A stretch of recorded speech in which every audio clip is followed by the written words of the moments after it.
Hello बच्चों। जैसा हम लोग लास्ट वीडियो में ऑपरेटिंग सिस्टम के बारे में बात कर रहे थे। ऑपरेटिंग सिस्टम तुमको बताए थे कि एक तरह का ये सिस्टम सॉफ्टवेयर है ना। और सिस्टम सॉफ्टवेयर के लिए तुमको हम कहे थे कि वो सॉफ्टवेयर जो सिस्टम को चलाने के लिए रिक्वायर्ड होता है वो सिस्टम सॉफ्टवेयर कहलाता है। और सॉफ्टवेयर जिसके बिना कंप्यूटर किसी काम का नहीं है, क्योंकि कंप्यूटर से कोई भी काम अगर हमको लेना तो उसके लिए उसको इंस्ट्रक्शन हमको देना पड़ेगा, और वो इंस्ट्रक्शन हम लोग प्रोग्राम के थ्रू देते हैं, सॉफ्टवेयर के थ्रू देते हैं। तो बिना सॉफ्टवेयर के कंप्यूटर किसी काम का नहीं रहता है। तो हम लोग लास्ट वीडियो से अब आगे बढ़ते हैं कि ऑपरेटिंग सिस्टम को हम लोग कुछ डिफरेंट कैटेगरीज में डिवाइड कर सकते हैं, कुछ भागों में उसका वर्गीकरण किया जा सकता है।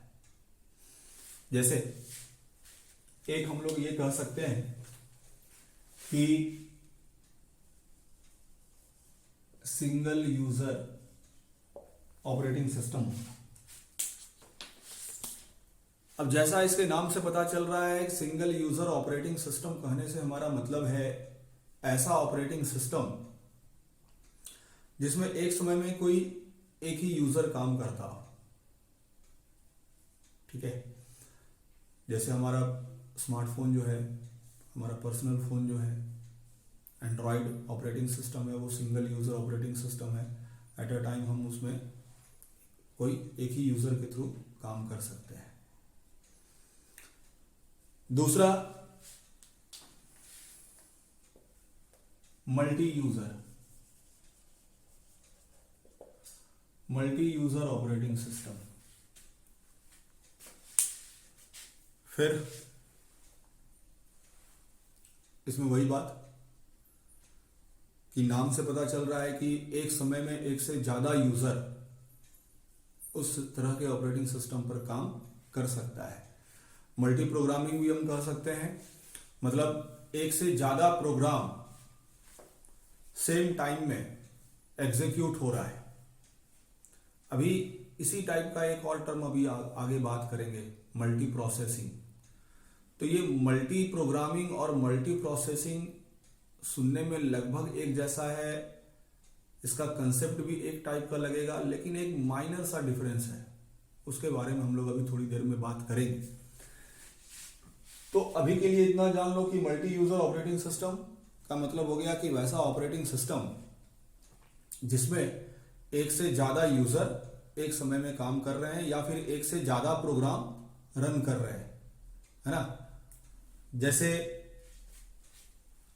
इसके अलावा अगला जो होगा वो बैच प्रोसेसिंग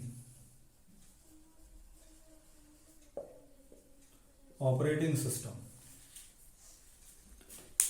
मतलब इसमें बैच ऑफ प्रोग्राम्स एग्जीक्यूट करा सकते हैं हम लोग, बैच प्रोसेसिंग ऑपरेटिंग सिस्टम होगा। और फिर मल्टी प्रोसेसिंग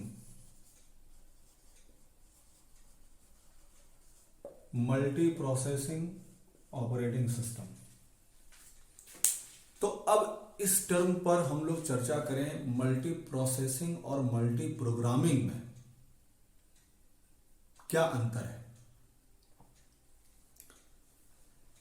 तो देखो, मल्टी प्रोग्रामिंग और मल्टी प्रोसेसिंग सुनने में लगभग एक जैसा लग रहा है। मल्टी प्रोग्रामिंग में भी हम यही कहेंगे कि भाई एक से ज्यादा प्रोग्राम एक साथ चल रहा है सिस्टम में, और मल्टी प्रोसेसिंग में भी वही चीज कहेंगे। तो सुनने में ये दोनों एक तरह का है, लेकिन दोनों में अंतर क्या है। जैसे हमारा स्मार्टफोन भी मल्टी प्रोग्रामिंग को सपोर्ट करता है, हम लोग एक समय में बहुत सारा एप्लीकेशन खोल कर रख सकते हैं। लेकिन होगा क्या कि एट अ टाइम, किसी एक समय में सिस्टम किसी एक प्रोग्राम को ही एग्जीक्यूट कर रहा होता है। मल्टी प्रोग्रामिंग में एक समय में एक से ज्यादा प्रोग्राम मेमोरी में हैं, लेकिन एग्जीक्यूशन किसी एक पार्टिकुलर इंस्टेंट ऑफ टाइम में किसी एक प्रोग्राम का ही होगा, बाकी वेट करेंगे क्यू में, क्यू मतलब लाइन में। तो ये तुम्हारा मेन चीज हो गया मल्टी प्रोग्रामिंग में। मल्टी प्रोग्रामिंग कहने का मतलब at the same time a number of programs may reside in memory, but at a particular instant of time only one program is being executed। किसी एक समय में particular instant of time में कोई एक ही प्रोग्राम एग्जीक्यूट होगा, बाकी Q में रहेगा। लेकिन मल्टी प्रोसेसिंग में क्या होता है ना कि eight the same instant of time एक से ज्यादा प्रोग्राम एग्जीक्यूट हो सकता है। किसी एक पार्टिकुलर इंस्टेंट ऑफ टाइम में, किसी एक खास क्षण में एक साथ साइमल्टेनियसली एक से ज्यादा प्रोग्राम का एग्जीक्यूशन होता है, तो उसको हम लोग कहेंगे मल्टी प्रोसेसिंग। और जिसमें मेमोरी में रहेगा एक से ज्यादा तो वो मल्टी प्रोग्रामिंग। ठीक है, जैसे हम लोग मल्टी प्रोसेसर सिस्टम का अगर बात करते हैं तो आजकल मोबाइल में देखोगे कि ऑक्टा कोर प्रोसेसर होता है, क्वाड कोर होता है, ये सब चीज। तो वो मल्टी प्रोसेसिंग को सपोर्ट करता है कि एक समय में एक से ज्यादा प्रोग्राम को वो एक ही साथ एग्जीक्यूट कर सकता है, जिससे कि उसका स्पीड बढ़ जाता है प्रोसेसिंग का। तो ये सब कुछ कैटेगरीज हो गया जिसमें ऑपरेटिंग सिस्टम को हम लोग डिवाइड कर सकते हैं। तो चलिए अब आगे बढ़ते हैं ऑपरेटिंग सिस्टम से आगे। सिस्टम सॉफ्टवेयर में दूसरा जो सिस्टम सॉफ्टवेयर था वो था लैंग्वेज प्रोसेसर्स।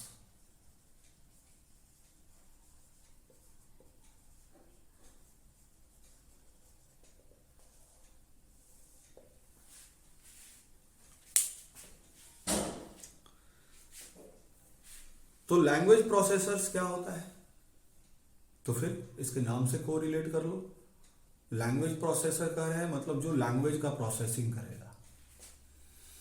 जैसा हम लोग पहले भी बात कर चुके हैं कि कंप्यूटर एक इलेक्ट्रॉनिक डिवाइस है, वो ह्यूमन बीइंग की भाषा को नहीं समझता है, हमारे सामान्य बोलचाल की भाषा को वो नहीं समझता है। वो केवल इलेक्ट्रॉनिक लैंग्वेज को समझेगा, अपनी भाषा को समझेगा, जो कि बाइनरी फॉर्मेट में रहता है, 0 और 1 के रूप में। कभी ऐसा कल्पना करो कि जैसे मान लो हमारे देश के प्रधानमंत्री अलग अलग देशों की यात्रा पर जाते हैं, तो क्या ऐसा है कि जितने देश की यात्रा करते हैं सभी देशों की भाषा उनको आती हो? क्या ये जरूरी है कि उनको रसियन भी आता हो, फ्रेंच भी आता हो, स्पेनिश भी आता हो, उर्दू भी आता हो, बांग्ला भी आता हो? तो अलग अलग जितने भी देश हैं दुनिया में, सबकी भाषा क्या वो जानते हैं? तो ऐसा जरूरी नहीं है। तब फिर सवाल उठता है कि भाई अलग अलग देशों के राजनयिकों के साथ उनका संवाद कैसे होता है, किस तरह से वो उस देश की भाषा को समझते हैं और अपनी बात को कैसे उन तक रख पाते हैं? तो इसके लिए एक उपाय है क्या कि एक बाइलिंगुअल द्विभाषी व्यक्ति रहता है उनके साथ में, जो दोनों भाषा जानता है, उस देश का भी भाषा जानता है और हमारे देश का भी भाषा जानता है। तो उसका काम क्या होता है कि उस राजनयिक की बात को हमारे देश की भाषा में हमारे प्रधानमंत्री को वो बताता है और हमारे प्रधानमंत्री की बात को वो बदल करके उनके देश की भाषा में उनको बतलाता है। तो इस तरह से संवाद होता है। तो कुछ वही काम हमारा लैंग्वेज प्रोसेसर का भी है कि हम लोग कंप्यूटर की भाषा को नहीं समझते हैं, बाइनरी लैंग्वेज में क्या कोड का क्या मतलब है ये हम लोग नहीं जानते हैं, और कंप्यूटर फिर हमारी भाषा को नहीं समझता है। तो हमारे बीच में एक दुभाषीय की आवश्यकता है जो इन दोनों भाषाओं को एक दूसरे में बदले, और वही काम करता है लैंग्वेज प्रोसेसर कि ये ह्यूमन लैंग्वेज को मशीन लैंग्वेज में कन्वर्ट करता है और मशीन लैंग्वेज को ह्यूमन अंडरस्टैंडेबल लैंग्वेज में बदलता है, कन्वर्ट करता है। तो लैंग्वेज प्रोसेसर का काम यही है। तो ह्यूमन अंडरस्टैंडेबल लैंग्वेज जो है, हम लोग जो भाषा समझते हैं, जनरली उसको हम लोग कहते हैं हाई लेवल लैंग्वेज। वो भाषा जिसमें हम लोग कंप्यूटर को कमांड देते हैं, निर्देश देते हैं, इंस्ट्रक्शन देते हैं, वो हाई लेवल लैंग्वेज कहलाता है। हाई लेवल लैंग्वेज है ना, विच इज अंडरस्टैंडेबल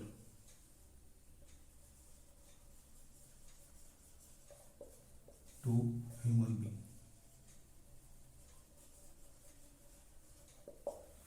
ठीक है। और जो भाषा सिस्टम समझता है, कंप्यूटर समझता है, उसको हम लोग लो लेवल लैंग्वेज कहते हैं। Understandable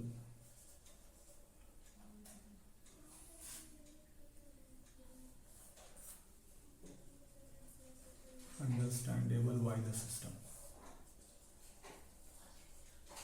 in the form of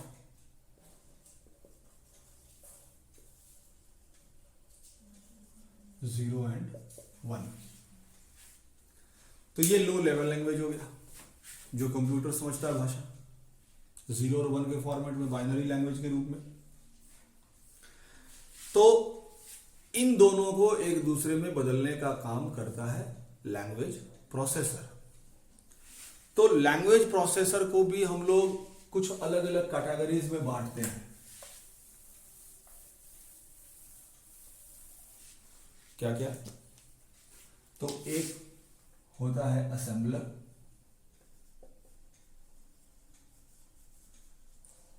एक होता है इंटरप्रेटर, और एक होता है कंपाइलर।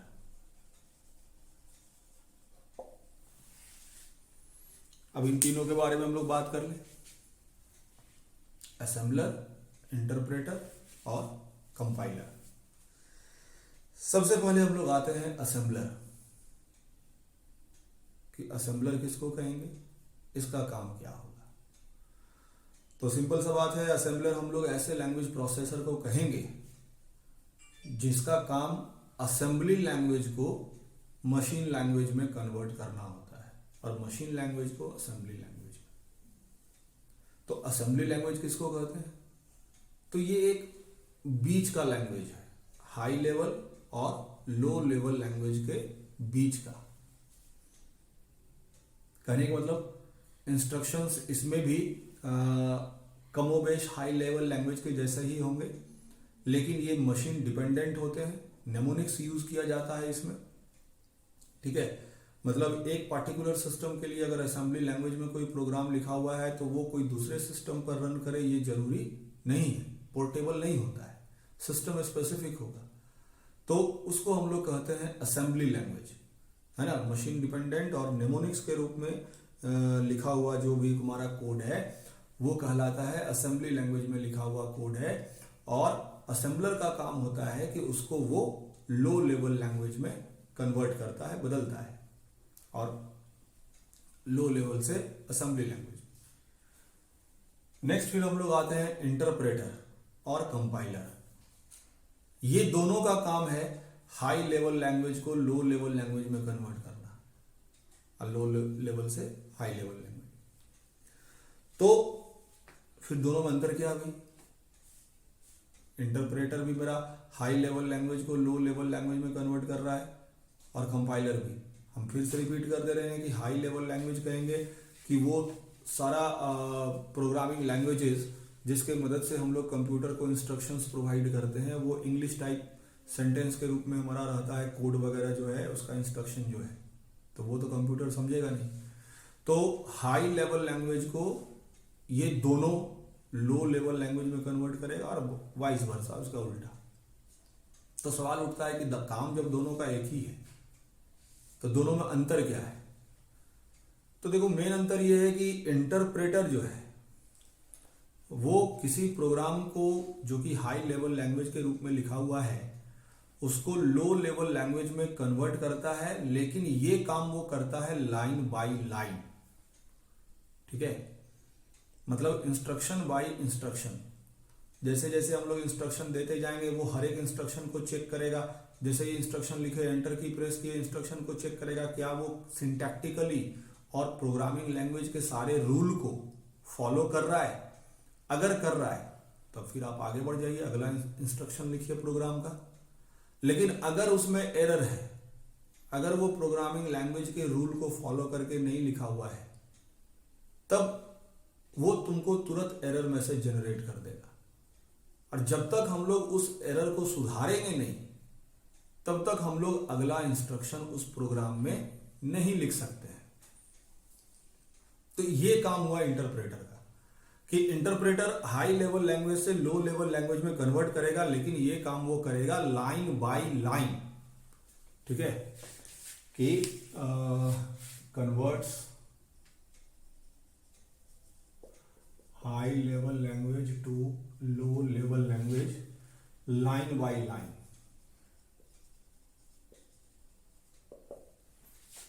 ठीक है, ये लाइन बाय लाइन चेंज करेगा।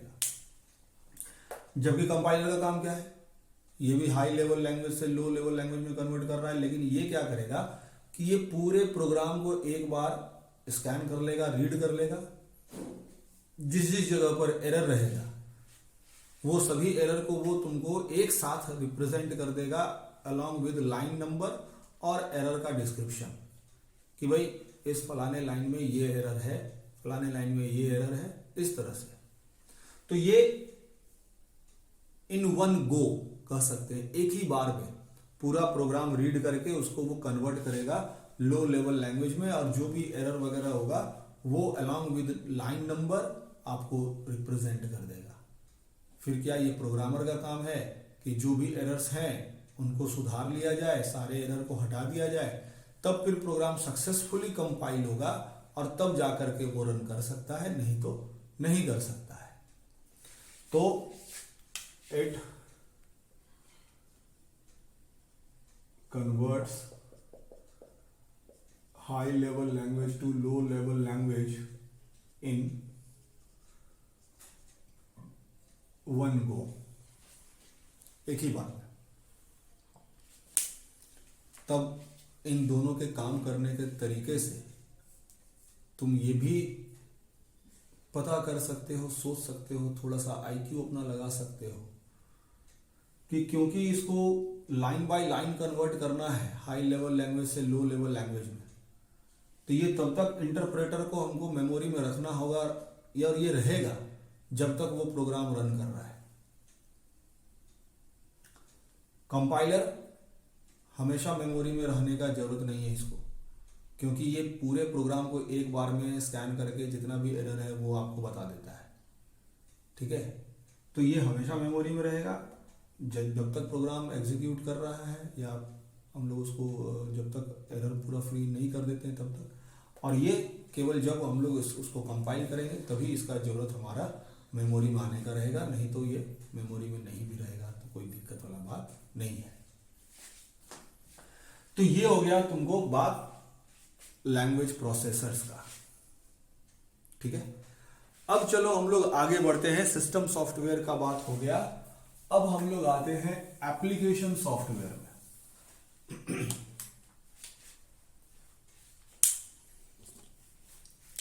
नेक्स्ट हम लोग बढ़ते हैं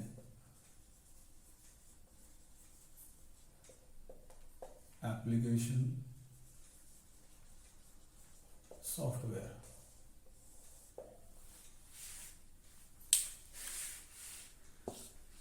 फिर इसका नाम ही इसके बारे में रिफ्लेक्ट कर रहा है चीज कि एप्लीकेशन सॉफ्टवेयर का मतलब क्या।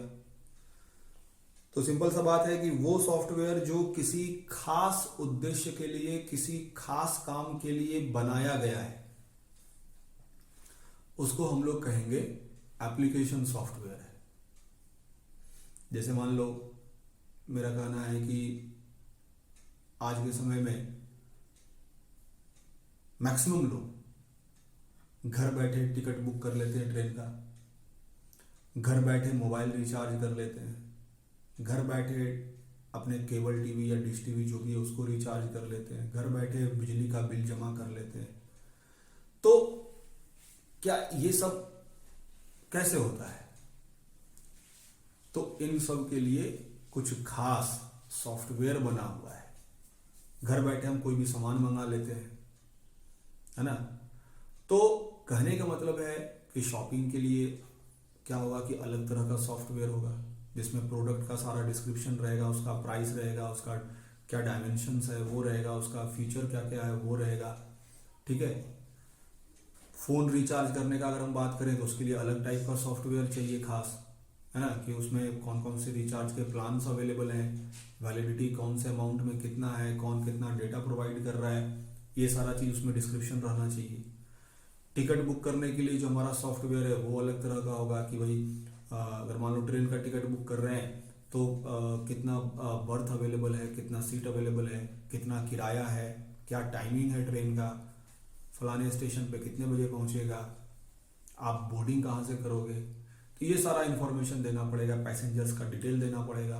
तो कहने का मतलब है कि किसी खास काम के लिए जो भी रिक्वायरमेंट है, जो भी जरूरत है, उसको ध्यान में रख करके जो सॉफ्टवेयर बनाया जाता है वो एप्लीकेशन सॉफ्टवेयर कहलाता है ना। तो software which are made for a specific purpose or for a specific task is known as application software। तो एप्लीकेशन सॉफ्टवेयर को भी हम लोग दो कैटेगरी में बांट सकते हैं। एक कस्टमाइज्ड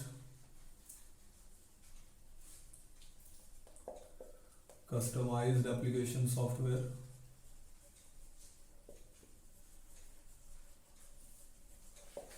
और दूसरा जनरल पर्पस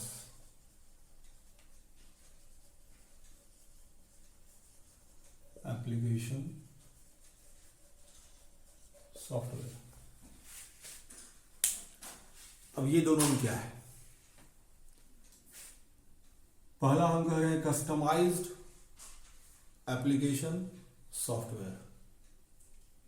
इसका मतलब कि वो सॉफ्टवेयर जिसको कह सकते हैं हम लोग टेलर मेड हो। टेलर मेड कहने का मतलब किसी खास ऑर्गेनाइजेशन, किसी खास व्यक्ति या किसी खास इंस्टीट्यूशन के लिए उनकी सारी जरूरतों को ध्यान में रखते हुए जो सॉफ्टवेयर बनेगा वो कस्टमाइज्ड एप्लीकेशन सॉफ्टवेयर कहलाएगा।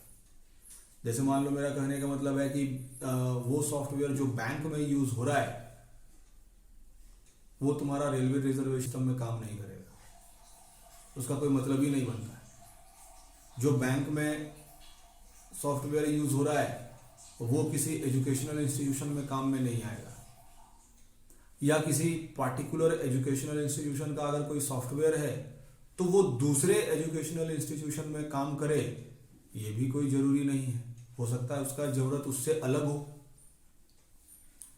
या फिर दुकान का ही बात कर लें कि भाई डिफरेंट शॉपिंग मॉल्स जो हैं, कोई जरूरी नहीं है कि एक शॉपिंग मॉल के लिए इन्वेंट्री कंट्रोल के लिए जो सॉफ्टवेयर बना है वो दूसरे मॉल में भी एप्लीकेबल हो जाए, कोई जरूरी नहीं है, ठीक है।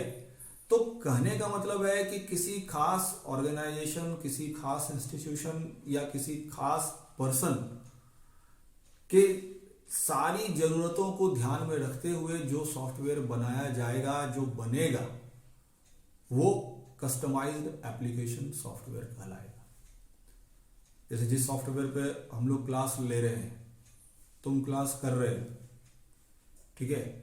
अब इसका जो भी फॉर्मेट है, जो भी इसका डिजाइन है, कोई जरूरी नहीं है कि किसी दूसरे इंस्टीट्यूशन में भी वही चीज वहां काम कर जाए। उसका रिक्वायरमेंट हो सकता है कुछ अलग हो, उसको कुछ और एक्स्ट्रा फैसिलिटीज चाहिए हो, या फिर जितने फैसिलिटीज इसमें अवेलेबल हैं हो सकता है उतना का उनको रिक्वायरमेंट ना हो, वो अपना कॉस्ट कटिंग करना चाहता हो, ठीक है। तो वो उस हिसाब से अपनी जरूरतों को सॉफ्टवेयर डेवलपर को बताएगा और उसके जरूरत के हिसाब से वो बनेगा। तो ये हो गया कस्टमाइज्ड एप्लीकेशन सॉफ्टवेयर का बात, कि किसी खास पर्सन, इंस्टीट्यूशन, ऑर्गेनाइजेशन के जरूरतों को ध्यान में रखते हुए जो सॉफ्टवेयर बनेगा वो कस्टमाइज्ड एप्लीकेशन सॉफ्टवेयर कहलाएगा। नेक्स्ट है जनरल पर्पस एप्लीकेशन सॉफ्टवेयर। अब इसमें क्या है भाई, तो जनरल पर्पस का मतलब हो गया कि कोई ऐसा सॉफ्टवेयर जो जनरल यूज में आता है, जो अलग अलग पर्सन्स, अलग अलग ऑर्गेनाइजेशंस, अलग अलग इंस्टीट्यूशंस उसको यूज कर सकते हैं। मतलब कुछ ऐसा जरूरत जो लोगों में कॉमन है, कुछ ऐसी आवश्यकताएं जो बहुत सारे लोगों में कॉमन है, उसके लिए जो सॉफ्टवेयर बने। एग्जाम्पल के तौर पर जैसे मान लो अगर हम कहें कि MS वर्ड, ये एक जनरल पर्पस एप्लीकेशन सॉफ्टवेयर है कि आज के समय में टेक्स्ट फॉर्मेटिंग का जो काम है वो लगभग सभी जगह पड़ता है। एप्लीकेशन लिखने के लिए या कोई लेटर सेंड करने के लिए या कोई भी टेक्स्ट फॉर्मेटिंग के काम में ये हमारा जरूरत पड़ता ही है लगभग सभी जगह। तो वो एक जनरल पर्पस सॉफ्टवेयर हो गया। इसके अलावा हम अगर बात करें तो MS एक्सेल का, वो भी एक जनरल पर्पस सॉफ्टवेयर है। एडोब रीडर का बात कर लो, जिसको हम लोग PDF फाइल्स को रीड करने के लिए यूज में लाते हैं, वो भी एक जनरल पर्पस सॉफ्टवेयर है। किसी भी सिस्टम में, किसी भी इंस्टीट्यूशन में वो यूज हो सकता है। तो ये सब है कि कुछ कॉमन जरूरतों के लिए जो सॉफ्टवेयर बनता है वो जनरल पर्पस एप्लीकेशन सॉफ्टवेयर कहलाता है। तो ये बातें हो गई, चलिए सॉफ्टवेयर्स के बारे में। अब नेक्स्ट हम लोग बढ़ते हैं एडवांटेजेस ऑफ कंप्यूटर या बेनिफिट्स ऑफ यूजिंग कंप्यूटर या फीचर्स कह सकते हैं ऑफ कंप्यूटर, कि क्यों हम लोग इसको उपयोग में लाते हैं। तो ऐसे बहुत सारे रीजन हैं, बहुत सारे कारण हैं जो हम लोग बता सकते हैं कि इन सभी कारणों के कारण कंप्यूटर आज के समय में हमारे जीवन का एक अभिन्न अंग हो गया है, अभिन्न हिस्सा है। जाने अनजाने हम लोग बहुत जगह कंप्यूटर का उपयोग करते हैं। तो भाई इसका स्ट्रेंथ्स क्या क्या है, इसका एडवांटेजेस क्या क्या है, तो उस पर चलिए हम लोग बात करते हैं। तो जो सबसे मेन और सबसे मुख्य जो इसका लाभ है, जिसके लिए इसको उपयोग में लाया जाता है, वो है स्पीड। कि कोई कंप्यूटर जो है बहुत ही कम समय में बहुत सारा कैलकुलेशन परफॉर्म कर सकता है। इसका स्पीड इतना है कि वो बहुत सारे ऐसे काम को सेकंडों में पूरा कर दे जिसको किसी आदमी को करने में घंटों लग जाए। संभव है। बहुत सारे आदमी का काम कंप्यूटर अकेले कर दे, ये भी संभव है, और बहुत कम समय में कर दे। तो स्पीड एक बहुत ही मुख्य कारण है इसका, कि कंप्यूटर आज के समय में जो पॉपुलर है उसका एक मुख्य कारण है कि उसका स्पीड, परफॉर्मेंस का स्पीड, कि जिस काम को करने में कोई आदमी घंटों समय ले सकता है उसको ये सेकंडों में, मिनटों में पूरा कर सकता है। तो पहला कारण तो ये हो गया भाई। दूसरा आ जाते हैं हाई स्टोरेज कैपेसिटी।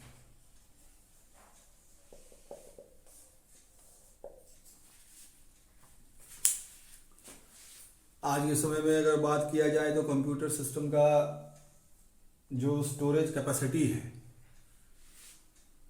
वो अब TB में आने लगा, टेराबाइट में। ठीक है, जो कि अपने आप में एक बहुत बड़ा स्पेस है। मतलब 1 टेराबाइट का कैपेसिटी अगर हम बात करें कि अगर मैनुअल फाइल्स को अगर हम लें तो बहुत सारा फाइल जिसको हम लोग एक कमरे में भी न भर सकें उसको एक कंप्यूटर में आसानी से हम लोग स्टोर करके रख सकते हैं, है ना। हजारों सॉन्ग्स को, वीडियोस को, है ना, लाखों किताबों को हम लोग आसानी से कंप्यूटर में स्टोर कर सकते हैं। एक्सपेंडेबल मेमोरी भी होता है, जैसे अगर मान लिया जाए कि मेरा कहना है कि 1 TB का कैपेसिटी है कंप्यूटर का, लेकिन अगर वो भी अगर हमको कम पड़ रहा है तो हम लोग एक्सटर्नल हार्ड डिस्क का भी यूज़ कर सकते हैं, वो भी आजकल अवेलेबल है, वो भी उपलब्ध है।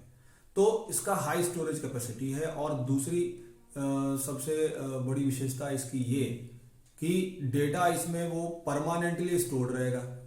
सेकेंडरी स्टोरेज में जो भी डेटा हम रखेंगे वो इसमें अनंत काल के लिए रहेगा, जब तक हम उसको मिटा ना दें, जब तक वो उसमें कुछ खराबी ना आ जाए, तब तक वो उसमें रहेगा। और हम लोग जब चाहें आसानी से हम लोग उससे उस डेटा को एक्सेस कर सकते हैं, रिट्रीव कर सकते हैं, प्राप्त कर सकते हैं। तो हाई स्टोरेज कैपेसिटी जो इसका है वो भी एक मुख्य कारण है इसको पॉपुलर होने का। तीसरा,